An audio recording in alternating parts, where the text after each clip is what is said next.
सप्तमः पाठः तर्वे नमोस्तु। नमोस्तु का संधि विग्रह है नमः अस्तु, विसर्ग संधि है। पेड़ों को नमस्कार हो। तरु शब्द वृक्ष शब्द का सिनोनिम है। नमः चतुर्थी का उपपद है, इसलिए तरु का चतुर्थी तर्वे। तो इस पेड़ में कुछ श्लोक हैं जो पेड़ हमें क्या क्या देते हैं, सारे प्राणियों को क्या क्या देते हैं, उसके बारे में बताया गया है। और पेड़ों को श्रेष्ठ दानी कहा गया है, इसीलिए कहा है कि उनको नमस्कार हो।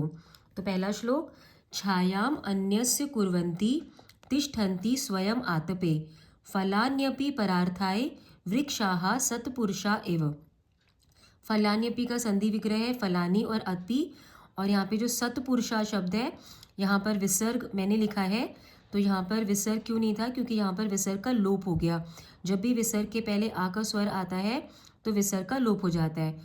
तो इस चैप्टर में बहुत जगह पर जहाँ पर भी आ पे शब्द खत्म हो रहा है तो वहाँ पर विसर्ग नहीं है, लेकिन ज़्यादातर वहाँ पर विसर्ग है, क्योंकि वहाँ पर विसर्ग का लोप की संधि हो जाती है। तो छायाम अन्यस्य कुर्वन्ति, छाया दूसरे के लिए करते हैं। तिष्ठन्ति स्वयं आतपे, और खुद धूप में रहते हैं। आतपे यानी धूप में, स्वयं आतपे तिष्ठन्ति, खुद धूप में रहते हैं। फलानी अपि, फल भी, परार्थाय दूसरों के लिए। वृक्षाः सत्पुरुषाः एव, पेड़ जो हैं वो सत्पुरुषों की तरह हैं। तो पेड़ दूसरों के लिए छाया करते हैं, खुद धूप में खड़े रहते हैं, फल भी दूसरों के लिए होते हैं, इसलिए पेड़ सत्पुरुषों की तरह है। दूसरा श्लोक, अहो एषाम वरम जन्म सर्व प्राणी उपजीवनम धन्या महीरुहा ये भ्यो निराशा यान्ति नार्थिनः। यहाँ पे ये भ्यो उत्व संधि है, ये ओ विसर्ग है।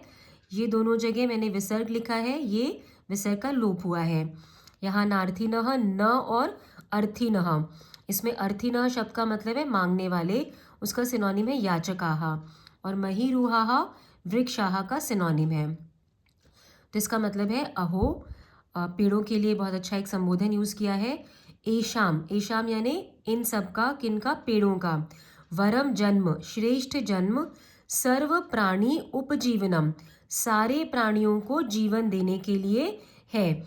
मतलब ये जो पेड़ हैं इनका श्रेष्ठ जन्म सारे प्राणियों को जीवन देने के लिए है। धन्याः महीरुहाः, पेड़ धन्य है। ये भ्य, जिनसे, अर्थिनः यानी मांगने वाले, निराशा न यान्ति, निराश नहीं जाते हैं या निराशा को प्राप्त नहीं होते हैं, मांगने वालों को निराशा नहीं होती है। तो पेड़ों का श्रेष्ठ जन्म बाकी प्राणियों को जीवन देने के लिए हुआ है, और ये पेड़ बहुत धन्य है जिनसे कोई भी मांगने वाले निराशा नहीं पाते हैं। अब इसी के कंटिन्यूएशन में ये तीसरा श्लोक है कि पेड़ जो है क्या देते हैं प्राणियों को। तो पत्र पुष्प फल छाया मूल वलकल दारुभिः गंध निर्यास भस्म अस्थि तोकमयि कामान वितन्वते। यहाँ पर लिखा है ये कामान और वितन्वते को जोड़ा हुआ है शब्द है। तो पत्र यानी पत्ते, पुष्प यानी फूल, फल, छाया, मूल यानी पेड़ों की जड़, वलकल जो पेड़ों की छाल होती है, बार्क, दारू यानी लकड़ी, दारू भी का सिनोनिम है काष्ठेयी, लकड़ियों से। गंध यानी खुशबू, निर्यास जो लिक्विड्स एक्सुड होते हैं कुछ पेड़ों से, जैसे कि वो रबर, गम। भस्म, पेड़ों को जलाने के बाद जो राख मिलती है। अस्थि, जो लकड़ियों के अंदर का हिस्सा है। तोक में ही उसके बाहर का हिस्सा, स्किन बोलते हैं। इन सब से कामान वितन्वते, कामान यानी इच्छाओं को, वितन्वते यानी पूरा करते हैं। तो जो पेड़ होते हैं वो ये इन सारी चीज़ों से लोगों की या दूसरे प्राणियों की इच्छाओं को पूरा करते हैं। तो इसीलिए यहाँ पर पेड़ों को बोला गया है कि दूसरों को जीवन देने के लिए इनका श्रेष्ठ जन्म होता है, मांगने वालों को निराश नहीं करते। ये जो सारी चीज़ें हैं इनमें से कुछ ना कुछ पेड़ किसी ना किसी को देते हैं। अब ये जो श्लोक है ये स्पेसिफिकली आम के पेड़ के लिए कहा गया है। आम्र, आम के पेड़ को संबोधन कर रहे हैं। यद्यपि गता दिवसास्ते पुष्प सौरभ फल प्रचुराये हंत संप्रति तथापि जनानां छाययैव दलयस्य तीतापम। यहाँ पे जो दलयस्य तीतापम लिखा है ये दलयसी और अतितापम का संधि है। दिवसास्ते में जो ये स है ये सत्व संधि है, तो स ये विसर्ग है। प्रचुरा के बाद भी विसर्ग संधि हुई है, लोप हुआ है विसर्ग का, तो अगर हम अलग करेंगे तो यहाँ पे प्रचुरा के बाद में विसर्ग आ जाएगा।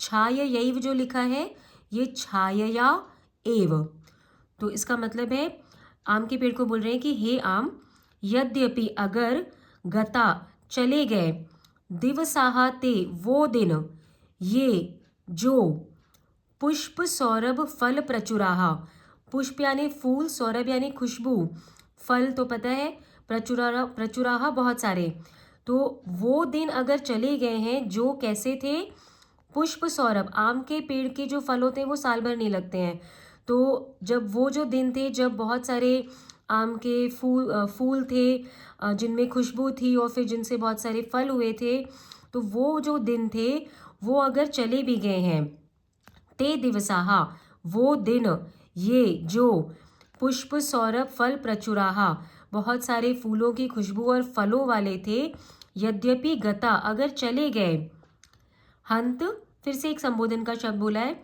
संप्रति तथापि, तथापि फिर भी, संप्रति अभी, जना नाम लोगों की, अतितापम बहुत ज़्यादा गर्मी को, छायया एव छाया से ही, दलयसी नष्ट करते हो। आम के पेड़ को बोल रहे हैं कि अगर तुम्हारे वो जो दिन थे जब बहुत सारे फूलों की खुशबू और फल थे, वो दिन अगर चले भी गए हैं तो भी लोगों की जो बहुत गर्मी है उसको अपनी छाया से ही ख़त्म करते हो।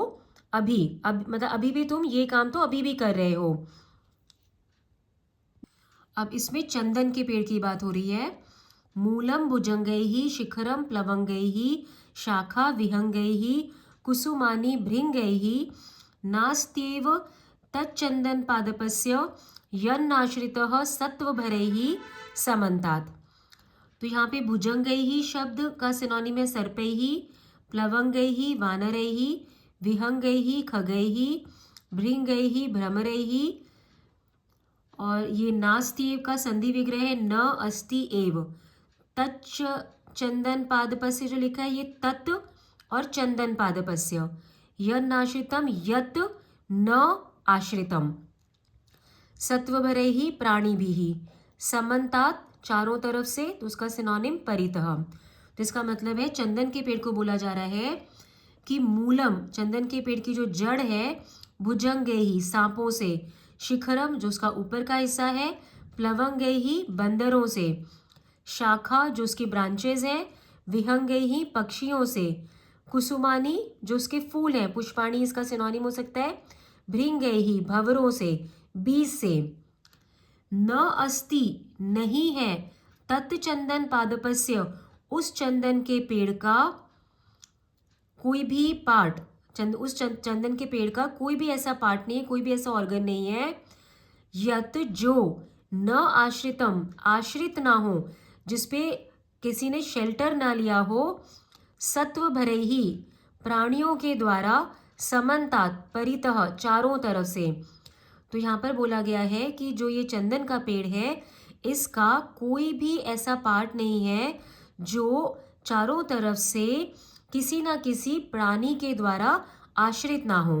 उसकी जड़ में सांप है, ऊपर के हिस्से में बंदर है, शाखाओं पर पक्षी हैं, फूलों में भंवरे हैं, तो कोई भी ऐसा पार्ट नहीं है इस चंदन के पेड़ का जो चारों तरफ से सत्व भरे ही प्राणियों के द्वारा आश्रित ना हो, शेल्टर ना लिया गया हो। अब छठवां श्लोक देखो, ये नीम के पेड़ को बोला गया है। हे नीम, त्वदीय कटुता यदि दाहहंत्री, गायन्तु मूढ़ मनुजास्तव दोष गाथाः, तपतास्त एव तपनोपम पित्ततापैः, गास्यन्ति मित्रवर तावक गीतकानि। यहाँ पे ये जो शब्द है ये तपन, उपम और पित्ततापैः 3 शब्दों से मिला है। मूढ़ मनुजास्तव ये जो आधा स है ये सत्व संधि, तो ये आधा स विसर्ग है। तपतास्त ये स भी विसर्ग है। तपताहा, तो नीम का जो पेड़ है उसको बोला गया है त्वदीय कटुता, तुम्हारा कड़वापन। नीम का पेड़ की खासियत है कि उसमें बहुत सारी मेडिसिनल प्रॉपर्टीज़ होती हैं लेकिन वो कड़वे होते हैं उसके पत्ते। तो नीम के पेड़ को बोला गया है त्वदीय कटुता, तुम्हारी कटुता, तुम्हारा कड़वापन, यदि दाहहंत्री, अगर जलन को मिटाने वाला है। जलन से यहाँ पे मतलब बर्निंग सेंसेशंस, कोई भी प्रॉब्लम जो हो रही है फिजिकली। गायन्तु मूढ़ मनुजाहा तव, गाते रहें मूढ़ मूढ़ मनुजाहा, मूर्ख मनुष्य, तव दोष गाताहा, तुम्हारी दोष की गाथाएं। तो क्योंकि नीम का जो कड़वापन है उसको उसका दोष बोला जा रहा है, तो मूर्ख मनुष्य जो है वो उसके दोष की गाथाएं गाते हैं, मतलब उसके कड़वेपन के बारे में बोलते हैं। तो तुम्हारी कटुता जो है अगर जलन को मिटाने वाली है, तो मूर्ख मनुष्य जो तुम्हारी दोष की गाथाएं गाते हैं, जो तुम्हारे कड़वेपन के बारे में बातें करते हैं। तपताहा ते एव, तपन उपम पित्त तापैहि, तपन यानी सूरज, उपम उसके समान, पित्त तापैहि, पित्त के ताप से, सूरज के समान जलाने वाले पित्त के ताप से, सूरज के जैसे जलाने वाली पित्त की गर्मी से यानी बहुत ही हीट सेंसेशंस जो है, हार्ट बर्न जैसी चीज़ें। तो जो मनुष्य तुम्हारे दोष की गाथाएं गा रहे हैं, ते एव, वे ही, तपन उपम पित्त तापैहि, सूरज की तरह जलाने वाले पित्त के ताप से तपताहा, तपे हुए, जलते हुए, वही मनुष्य जब सूर्य की तरह जलाने वाले पित्त के ताप से, पित्त की गर्मी से तपे हुए जब वो होंगे, जब वो तपे हुए हैं, तो वे ही, ते एव, वे ही, गास्यन्ति तावक गीत गानी, वे ही गाएंगे तुम्हारे गीत। मित्रवर, मित्रवर उसको संबोधन किया है कि हे निम्ब, हे नीम, तुम्हारी कटुता यदि जलन को मिटाने वाली है, तो मूर्ख मनुष्य जो है वो तुम्हारी दोष की गाथाएं जो गा रहे हैं, वे ही जब सूर्य के समान जलाने वाली पित्त के ताप से तपते हुए जब वो होंगे, यानी जब वो सूरज की गर्मी की तरह जलाने वाले पित्त ताप से जब वो जल रहे होंगे, या जब उन्हें इस तरह के बर्निंग सेंसेशंस हो रहे होंगे, तब वे तुम्हारे गीत गाएंगे, क्योंकि तुम्हारी कटुता जो है वो दाहहंत्री है, जलन को मिटाने वाली है। तो वो उसको, नीम को बोला है कि हे नीम, उसको मित्र बोला है कि मित्रवर, ये जो मूर्ख मनुष्य तुम्हारी दोष गाथाएं गा रहे हैं, तुम्हारे कड़वेपन के बारे में बात कर रहे हैं, जब वो सूर्य के समान जलाने वाले पित्त ताप से जलेंगे, जब वो बर्निंग सेंसेशंस को फील करेंगे, तब वो ही तुम्हारे गीत गाएंगे, क्योंकि तुम्हारी कटुता जो है, तुम्हारा ये जो कड़वापन है, वो दाहंत्री है, वो ही उस दाह को, उस जलन को मिटाने वाला है।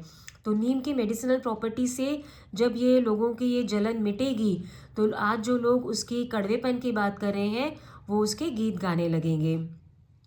अब आखिरी श्लोक देखो। धत्ते भरम भार सहन करते, धत्ते भरम भार सहन करते हो, कुसुम पत्र फल अवली नाम, कुसुम यानी फूल, पत्र यानी पत्ते, फल तो पता है, और अवली नाम यानी उनके ग्रुप्स। पेड़ के ऊपर बहुत सारे फूल होते हैं, पत्ते होते हैं, फल होते हैं, तो वो जो सारे फल, पत्ते और फूल हैं, उनके जो सारे ग्रुप्स हैं, वो जो इतने सारे फल, पत्ते, फूल हैं, उनके भार को सहन करता है। घर्म व्यथाम वहति, गर्मी की व्यथा को, तकलीफ को सहन करता है। शीत भवाम रुजम च, और ठंड की पीड़ा को भी सहन करता है। यह सर्वम अर्पयति, जो सब कुछ अर्पित करता है, जो सब कुछ दे देता है। च अन्य सुखस्य हेतु हो, दूसरे के सुख के लिए। च यानी और, यह जो सर्वम अर्पयति, सब कुछ अर्पित करता है, अन्य सुखस्य हेतु हो, दूसरे के सुख के लिए। तस्मै, उस, वदान्य गुरुवे, वदान्य मतलब दानियों में श्रेष्ठ, वदान्य यानी दानी, वदान्य गुरुवे, दानियों में श्रेष्ठ। यहाँ पे गुरु जो है टीचर के लिए नहीं है, संस्कृत में कोई भी श्रेष्ठ है, कोई बड़ा है, कोई ज्ञानी है, हर किसी को गुरु कहा जाता है। तो तस्मै वदान्य गुरुवे, उस दानियों में श्रेष्ठ, तरवे पेड़ को, नमः अस्तु नमस्कार हो। तो दानियों में श्रेष्ठ उस पेड़ को नमस्कार हो। तो पेड़ जो सारे फल फूल पत्तों का भार सहन करता है, गर्मी को तकलीफ को सहन करता है, ठंड की तकलीफ को सहन करता है और फिर भी दूसरे के सुख के लिए अपना सब कुछ अर्पित कर देता है, ऐसे दानियों में श्रेष्ठ पेड़ को नमस्कार हो। तरवे चतुर्थी का शब्द है, इसलिए कसमई इसका प्रश्न निर्माण। ये दाहहंत्री इस कटुता का विशेषण है। कटुता कैसी है? दाहहंत्री, दाह को मिटाने वाली, इसलिए इसका प्रश्न निर्माण है कीदृशी। और यहाँ पर हमने एक शब्द देखा था अर्थिनः। अर्थिनः जो है ये याचकाः इसका सिनोनिम है। अर्थी अर्थिनौ अर्थिनः बहुवचन है, तो इसका प्रश्न निर्माण होगा के। तो ये पूरा चैप्टर है। अगर थोड़ा भी हेल्पफुल लगता है तो वीडियो को लाइक ज़रूर करना, मुझे थोड़ा मोटिवेशन मिलता है और वीडियोस बनाने के लिए।